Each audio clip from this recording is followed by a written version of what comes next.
Tehran is sending out a strong message, and this time stronger than before. ኢራን ግን ከሁሉም ትለያለች። ኢራን ከሞላ ጎደል ብቻዋን ናት። This knowledge is within our scientists. እስራኤላውያን የአሜሪካን መንግስት ፈቃድ ስላላገኙ የህቡ ጦርነት ከፈቱ። ካለፈው ቅጣት ተምረው የተሻሻለ ነገር ያዘጋጁም ይሆናል።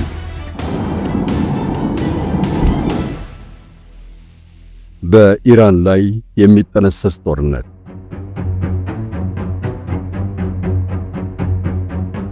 ከታህሳስ 15 እስከ 28 ታላቅ ቅናሽ የተደረገበት የገና ኤክስፖ ከጊፍት ሪል ስቴት ለጋር ላይ ለቤትና ሱቅ ፈላጊዎች በሙሉ ተደግሷል። ባለፈው የጊፍት ኤክስፖ ባለ አንድ መኝታና ዝቅተኛ ወለል ላይ የሚገኙ ቤቶች ተሽጠው በማለቃቸው ለተቆጩ ገዢዎች ሌላ ታላቅ ዕድል ነው። ሁሉንም በአንድ ላይ ያካተተው ውቡ የለጋሃር የመኖሪያ መንደር በተለያየ የካሬ አማራጭ ቀርቧል። እንዴት መሰሎት? እርሶ 5% ቅድመ ክፍያ ሲፈጽሙ የ20 በመቶ ቅናሽ ይደረግሎታል። 45 በመቶ ደግሞ በረጅም ጊዜ የሚመለስ የባንክ ብድር ተመቻችቶለታል። እስከ 3 ዓመት ባለው ጊዜ ውስጥ ንብረቶን ያስረክቦታል። ይወስኑና አሁኑኑ በ0963 99 98 88 ይደውሉ። Tehran is sending out a strong message, and this time stronger than before. የእስራኤል ጦር ባለፈው ዓመት የኢራንን የባለስቲክ ተወንጫፊዎች ደብድቦ ማዳከሙ አይዘነጋም። ይሁንና ኢራን የተሰበረውን አክማ ለመነሳት የምትቸገር ሀገር አይደለችም። አሜሪካና ቢጤዎቿ ማቁሰል ከጀመሩ ሳይጨርሱ እፎ አይሉም።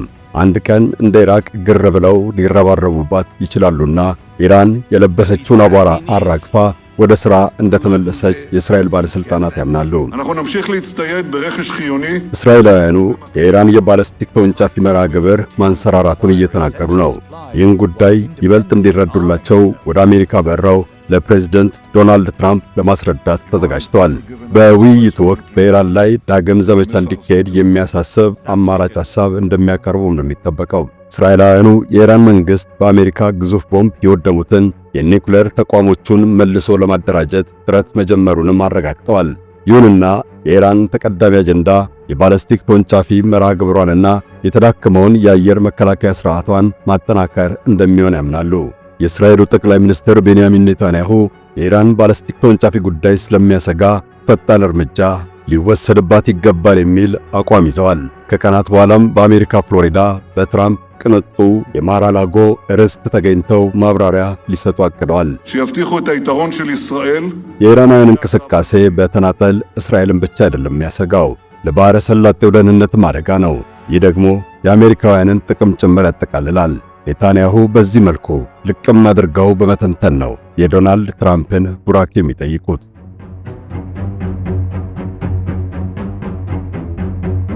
ጸሐፊው በትረሙሳ እንደሚጠቅሰው ኢራን የታፈረች ሀገር ሆና ቆይታለች። በዘወርዋራ መንገድ ስትጎነተል እንጂ በቀጥታ አርጩሜ ሲያርፍባት መመልከት እንግዳ ነገር ነበር። ይሁንና የእስራኤል ጦር 2 ጊዜ ደፍሯታል። የአሜሪካ አየር ኃይልም አደባይቷታል። የተፈራችውን ያክል አጸፋ መስጠት ግን አልሆነላትም። አንዳንድ ተንታኞች ኢራናውያን ብዙ ጥቃት ተፈጽሞባቸው ምላሻቸው ለዘብ የሚለው ስለደከሙ ሳይሆን ነገር ላለማጋጋል ነው ይላሉ። እስራኤላውያን ኢራንን ሲደበደቡ የባሕረ ሰላጤው ሀገራት የአየር ክልላቸውን ይከፍቱላቸዋል። ኢራናውያን ምላሽ ሲሰጡ ተወንጫፊያቸውን ከመንገድ በማስቀረት የባሕረ ሰላጤው ሀገራት ተባባሪ ናቸው። ከሩብ ክፍለ ዘመን በፊት አፍጋኒስታን በአሜሪካውያን ስትወጋ የኢራን መንግሥት መተባበሩ ይወሳል። ብድር በምድር ይመስላል ነገሩ። ለመሆኑ ኢራን ከመታፈር ወደ መደፈር እንደምን አሽቆለቆለች? የባሕረ ሰላጤው ሀገራት ኢራን ስትወጋ ስለት አቀባይ የሆኑት ለምንድን ነው? በቀጣይ የአሜሪካና የእስራኤል ባለሥልጣናት በኢራን ላይ ስለምን ይመክራሉ? አብዱስ ሰመድ መሐመድ እዘረዝርላችኋለሁ።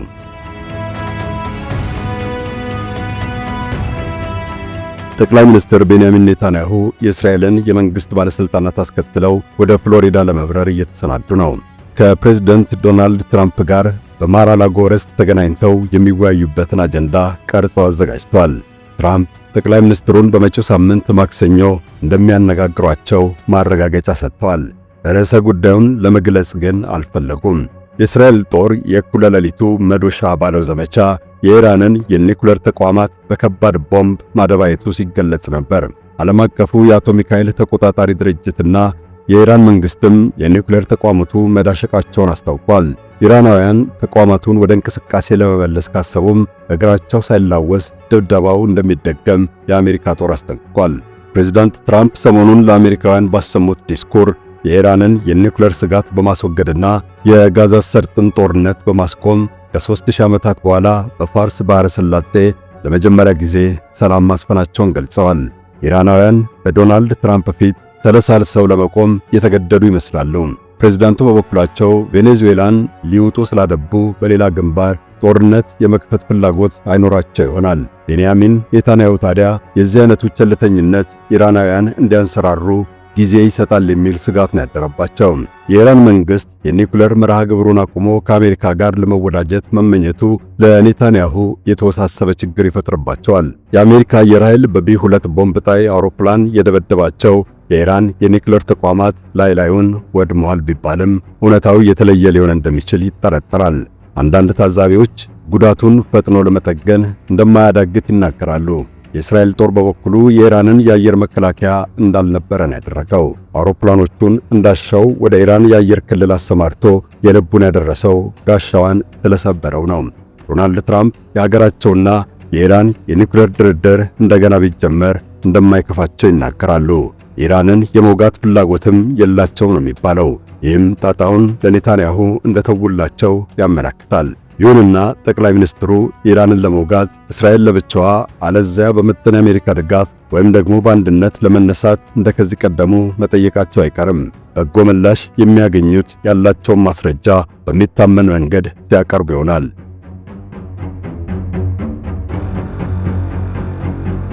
የኢራን የባለስቲክ ተወንጫፊ አቅም በቅጡ ላይታወቅ ይችላል። ከአንዳንድ ምንጮች የተገለጸው በዓመት እስከ 3000 ተወንጫፊ የመስራት ቁመና ላይ እንደምትገኝ ነው። ይህ ደግሞ ኔታንያሁን ያሳስባቸዋል። ኢራናውያን የባለስቲክ አቅማቸውን ካሳደጉ የኒውክሌር ተቋሞቻቸውን ለመከላከል ይችላሉ። ምናልባትም ካለፈው ቅጣት ተምረው የተሻሻለ ነገር ያዘጋጁም ይሆናል። በዚያ ላይ በተለያዩ ሀገራት የሚገኙ ታጣቂ ቡድኖችን በመደገፍ የውክልና ጦርነት እንዲከፈት መገፋፋቱን እንዳላቋረጡ ኔታንያሁ ያምናሉ። ስልታቸው ከሰመረላቸው ደግሞ ኒውክሌራቸውን የሚያበለጽጉበት ክፍተት ይፈጠርላቸዋል። ኢራን በፋርስ ባህረ ሰላጤ የተለየ ታሪክና ማንነት ያላት ሀገር ናት። አያቶላ ሆሚኒ እንደሳቸው እሳቤ የአረቡ በተለይም የእስልምናው ዓለም ኢራንን ሊቀበላት የሚችለው በፍልስጤም ጉዳይ በሚኖራት ጠንካራ አቋም ነው። ለዚያም ነው የፍልስጤሙን ፋታህ ከመነሻቸው ያስጠጉት። በሊባኖስ ደግሞ ሂዝቡላህን አደራጁ። የሐርነት ጥምረት በሚል ስያሜ ሂዝቡላህ ሐማስና የሶሪያን መንግሥት መርዳት የውጭ ፖሊሲዋ ማጠንጠኛ ሆነ። የየመንን ሁቲዎችም ቀላቀለች። እስራኤላውያን ከኢራን ጋር በቀጥታ መግጠም ቢፈልጉም የአሜሪካን መንግሥት ፈቃድ ስላላገኙ የህቡ ጦርነት ከፈቱ። በሳይበርና በሌላም ድብቅ ጥቃት የኢራንን የኒውክሌር ህልም ለማስቆም ባትችል እንኳ ለማዘግየት ተፋልማለች። ኢራን ደግሞ ባደራጀቻቸው ሸማቂ ቡድኖች እስራኤልን ታቆስላለች። ኢራናውያን ታጣቂዎችን መደገፋቸውንና ከእስራኤል ጋር በጠላትነት መተያየታቸውን አላቆሙም። በማዕቀብ መላላት ያገኙትን የገቢና የኢኮኖሚ አቅም እድገት በደንብ ተጠቀሙበት። ሐማስና ሂዝቡላህ የበለጠ ታጠቁ። ኔታንያሁ ሐማስና የሊባኖሱን ሂዝቡላህ ለማዳከም ሞክረው አልሰራላቸውም። ኦባማ የሥልጣን ዘመናቸውን ፈጽመው ዶናልድ ትራምፕ ሲመጡ ለኔታንያሁ ሰርግና ምላሽ ሆነ። የኢራንና የአሜሪካ ባለሥልጣናት ዛቻና የቃላት ጦርነት ተመለሰ። በተለይ ጀነራል ቃሲም ሱሌማኒ ትራምፕን ይወርፋሉ። ቃሲም ሱሌማኒ በ2020 ሦስተኛ ቀን በአሜሪካ የድሮን ጥቃት ኢራቅ ባግዳድ አየር ማረፊያ አቅራቢያ ተገደሉ። ኃያሉ ሰው ባጭር ተቀጩ። ቀብራቸው በትውልድ ከተማቸው ኬርማን 4 ቀናት በኋላ ሲፈጸም ደግሞ የሕዝብ መተፋፈቅ ተፈጥሮ 56 ሰዎች ሞቱ። በቀጣዩ ዕለት ኢራናውያን በ12 ባለስቲክ ሚሳኤል በኢራቅ የሚገኙትን የአልአሳድና ኤርቢል የአሜሪካ አየር ኃይል ጣቢያዎች በመምታት ከ100 በላይ ወታደሮች አቆሰሉ። የሱሌማኒን ሞት ለመበቀል የሰነዘሩት ዛቻ ከዚህ የተለየ ነገር አላስከተለም። የሱሌማኒ 4ኛ ሙት ዓመት በኬርማን ከተማ ሲከበር ደግሞ 2 ጊዜ ከባድ ቦምብ ፈንድቶ 73 ያክል ሰዎች ሕይወታቸውን አጥተዋል። የኃያሉ ጀነራል መሰዋት በባሕረ ሰላጤው የኢራንን ኃያልነትና ተጽዕኖ ገፎታል። በኢራን የሚደገፉት ታጣቂ ቡድኖችም የጡት አባታቸውን አጡ።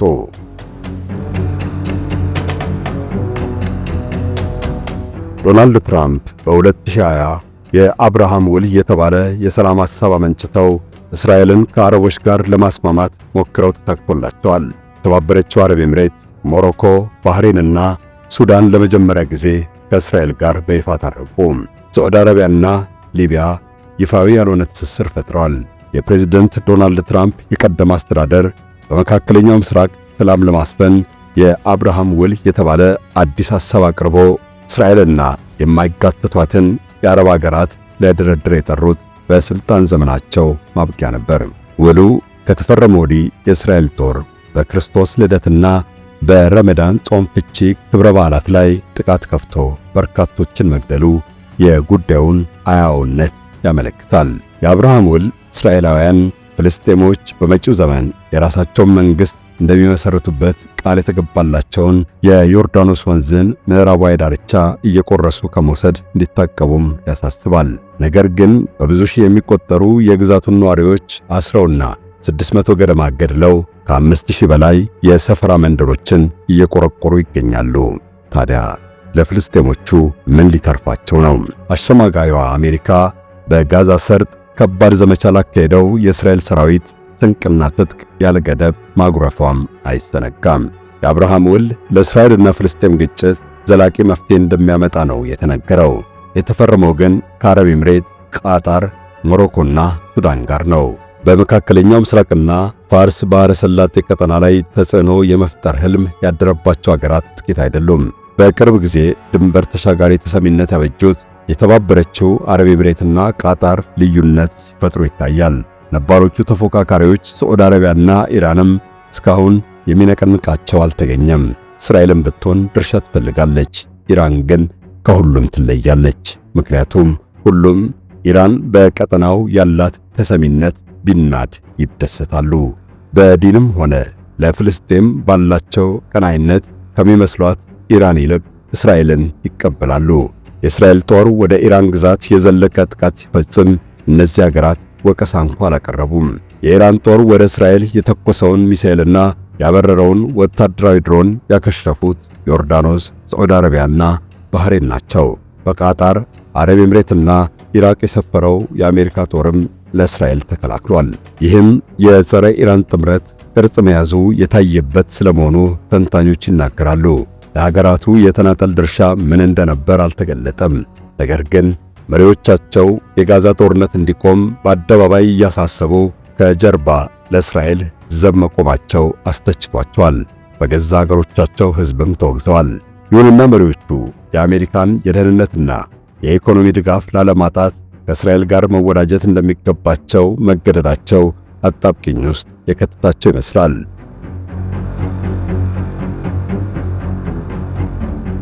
የአብርሃም ውል መቀጠሉ አይቀርም። ያልፈረሙ ሀገራትም ይጋበዛሉ። በሻር አልአሳድን ፈንቅለው ስልጣን የያዙት የሃያት አልታህሪር አሻም መሪዎችም ሊነጠሉ አይችሉም። እነዚህ ሰዎች በኢራን ሲደገፉ የነበሩትን መሪ ነው የገለበጡት። አያቶላዎቹን በጥሩ አይን ይመለከቷቸዋል ተብሎ አይጠበቅም። የጠላቴ ጠላት በሚለው ብሂል ተነሳስተው ጸረ ኢራን ጥምረት ውስጥ ቢዘፈቁ አይፈረድባቸውም። ዞሮ ዞሮ ግን በሂደት እየጠነከረ ያለው ኃይል ኢራንን የሚገፋ አይነት ነው። የሊባኖሱ ታጣቂ ቡድን ሂዝቡላህ መሽመድመዱ በራሱ የኢራንን ቀጠናዊ ተጽዕኖ አመናምኖታል። ኢራን ከሞላ ጎደል ብቻዋን ናት። When both the leaders discussed about the possibility for Saudi Arabia to join the Abraham Accords and normalize ties between Saudi Arabia and Israel. ትራምፕ የተነሰሱት የአብርሃም ውል ሐማስን ተስፋ አስቆርጦት ቆይቷል። በአረቦች መከዳቱን አምኖ የመጨረሻ ካርዱን መዘዘ። ኔታንያሁ በተባበሩት መንግስታት ጠቅላላ ጉባኤ መድረክ ላይ የአብርሃምን ውል ጉዳይ ባብራሩ በወሩ ሐማስ ያልተጠበቀ ከባድ ጥቃት በእስራኤል ላይ ስለፈጸመ ሙሉ ለሙሉ መካከለኛው ምስራቅ የቀየረ እልቂት ተቀሰቀሰ።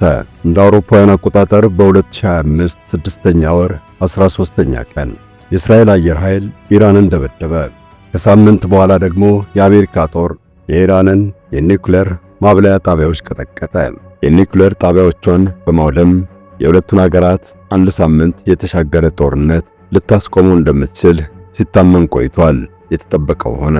ምሽት ላይ 6 የአሜሪካ ቢ2 ስፒሪት አውሮፕላኖች ከሚዙሪው ዋይትማን አየር ኃይል ጣቢያ ተነስተው ወደ ኢራን መብረራቸው ተዘገበ። የስድስቱን ቢ2 አውሮፕላኖች በረራ መጀመር የተለያዩ የዜና ምንጮች በሳተላይት ምስል ጭምር አካፍሏል። የአሜሪካ ወታደራዊ ባለስልጣናትም ሆኑ የዋይት ሃውስ ሰዎች ዜናውን ሳያስተባብሉ አረጋገጡ። ሊነጋጋ ሲል ደግሞ የአሜሪካ ቢ2 አውሮፕላኖች የኢራንን 3 የኒውክሌር ማብለያ ጣቢያዎች ማውደማቸው የዓለም መገናኛ ብዙሃን ዋና የወሬ ርዕስ ሆነ። አውሮፕላኖቹ ከመቼው ኢራን ደርሰው ዘመቻቸውን ፈጸሙ የሚለው ጉዳይ ያጠራጠራቸው ወገኖች ታዲያ ጉዳዩን በጥንቃቄ መርምረዋል። አሜሪካው ዋይትማን የሚዙሪ አየር ኃይል ሰፈር እስከ ኢራን ለመብረር ከ15 ሰዓታት በላይ ይወስዳል። አውሮፕላኖቹ በአየር ላይ ነዳጅ ሲጎድል እየሞሉ ያለ እረፍት የደርሶ መልስ በረራ ካደረጉ በአማካይ ከ33 እስከ 37 ሰዓታት ድረስ በረሩ ማለት ነው። ከሚዙሪ ረጅሙን በረራ አድርገው ድብደባ ፈጸሙ የተባለበት ሰዓት አጭር መሆን ስለ ዘመቻው የረቀቀ ሚስጥራዊነት ጠቁሟል። የአሜሪካው ፕሬዝዳንት ዶናልድ ትራምፕ በዚህ ዘመቻ ዓለምን ሸውደዋል። ዶናልድ ትራምፕ በ6 አውሮፕላኖች ዘመቻው መፈጸሙን ገልጸዋል። ይህን ጉዳይ ለዓለም ይፋ ሲያደርጉ ግን ከሚዙሪ ተነሱ የተባሉት አውሮፕላኖች ገና የኢራንን የአየር ክልል አላለፉም። ስለሆነም አሜሪካ የተጠቀመችው ሌሎች አውሮፕላኖችን እንደሆነ ተረጋገጠ። ዘመቻውም እጅግ በጣም እንቆቅልሽ ሆነ።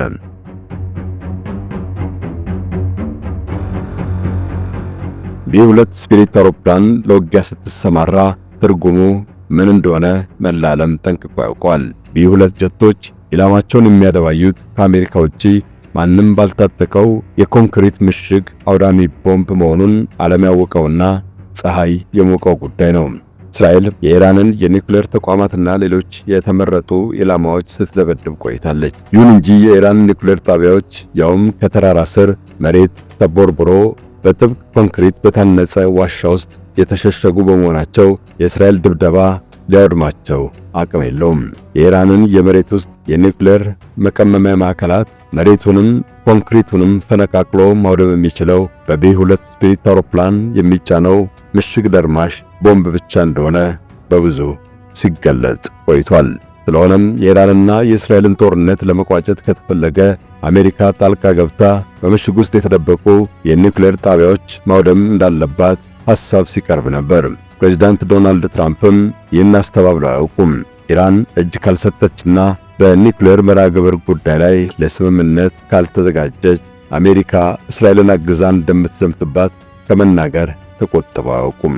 ከሚዙሪ ዋይትማን አየር ኃይል ጣቢያ የተነሱት ቢ2 ምሽግ ደርማሽ ቦምብ ጣይ አውሮፕላኖች በሳተላይት መረጃዎች መሰረት ወደ ኢራን እየበረሩ መሆናቸውን መገናኛ ብዙሃን ሲዘግቡ ነበር። የአሜሪካ ባለስልጣናት የአውሮፕላኖቹን መብረር ባያስተባብሉም አቅጣጫቸው ግን ወደ ሰላማዊ ውቅያኖሷ ደሴት ወደ ጓም መሆኑን ተናግረዋል። ይህ መረጃ ማዘናጊያ ነበር። አውሮፕላኖቹ ከአሜሪካ ኢራን መጓዝ የሚጠይቀውን የ11400 ኪሎ ሜትር በረራም የሚያጠናቅቁበት ሰዓት ገና ሳይቃረብ ኢራን ከሌላ ቦታ በተነሱ ተመሳሳይ አውሮፕላኖች ተደበደበች። አሜሪካ በኤፕሪል 1 በህንድ ውቅያኖስ ዲያጎ ጋርሻ ደሴት የጦር ሰፈር 6 ቢ2 ቦምብ ጣይ አውሮፕላኖችን አሳርፋ እንደነበር ተረጋግጧል። ከዲያጎ ጋርሻ ተነስቶ ኢራንን ለመደብደብ የ6 ሰዓታት በረራ ይበቃል። አሜሪካ 6 አውሮፕላኖችን የላከችው የዓለምን የትኩረት አቅጣጫ ለማስለወጥ እንጂ ዘመቻው ቀድሞ የታሰበበትና በደንብ ዝግጅቱ የተቀናጀ ነበር። እስራኤል በመጀመሪያ የኢራንን አየር መቃወሚያና የሚሳኤል መከላከያ የሚያወድም የአንድ ሳምንት ዘመቻ አካሄደች። የኢራን ሰማይ ከስጋት ነፃ መሆኑን አወጀች። ይህን ተከትሎም በጦርነቱ አልተሳተፍንም ሲሉ የቆዩት ትራምፕ የኢራን ኒውክሌር ጣቢያዎች እንዲደበደቡ አዘዙ። የኢራን የውጭ ጉዳይ ሚኒስትር አባስ ቱርክ ኢስታንቡል ላይ በሰጡት መግለጫ የአሜሪካን ድብደባ አውግዘዋል። የተባበሩት መንግስታት ድርጅትን መመስረቻ ደንብ የጣሰ መሆኑን ጠቅሰዋል። ድብደባው አደገኛ ውጤት እንደሚያስከትል አመልክተዋል። ኢራን በማንኛውም መንገድ ራሷን እንደምትከላከልም አውጀዋል። ትራምፕ ወደ ፕሬዝደንትነት ሲመለሱ አሜሪካ በተለያዩ ማዕዘናት የገባችበትን ጦርነት ለማስቆም ቃል ገብተዋል። ነገር ግን እየተከተሉት ያለው መንገድ ተቃራኒ መሆኑን እንዳሳዩ ጠቅሰዋል። አደገኛ ውጤት እንደሚያስከትልም አስጠንቅቀዋል። የሰው ልጆች በጫካ ሕግ ወደሚመራ አውሬነትና ስርዓት አልበኝነት እንዲገቡ ይጋብዛልም ብለዋል።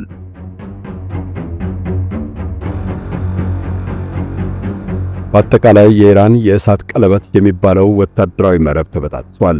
እስራኤልና ኢራን ከአንድም 2 ጊዜ ሚሳኤል ተታኩሰዋል። የኢራን ወታደራዊ አለቆችና ተመራማሪዎች ሕይወት ተቀጥፏል። የኢራን የኒውክሌር ጣቢያዎች በአሜሪካ ተደብድበዋል። ጋዛ ሰርጥ እንዳልነበረ ሆኖ ወድመዋል። የፍልስጤን ሰቆቃም የዓለምን ሕዝብ አሳዝኗል። ኢራን አሜሪካና እስራኤል ጥርስ ነክሰውባታል። እናስ ከዓመታት በፊት የአሜሪካ መንግሥት የያዘውን ዕቅድ እየፈጸመ ይሆን? የኢራቁ ሳዳም ሁሴን በተወገዱ ማግስት አሜሪካ የሌሎች አገራት መንግሥታትም እንደሚገረሰሱ ስታውጅ ኢራን ተጠቅሳለች። እውን ይደረጋል? ኢራናውያንስ በዋዛ እጅ ይሰጣሉ?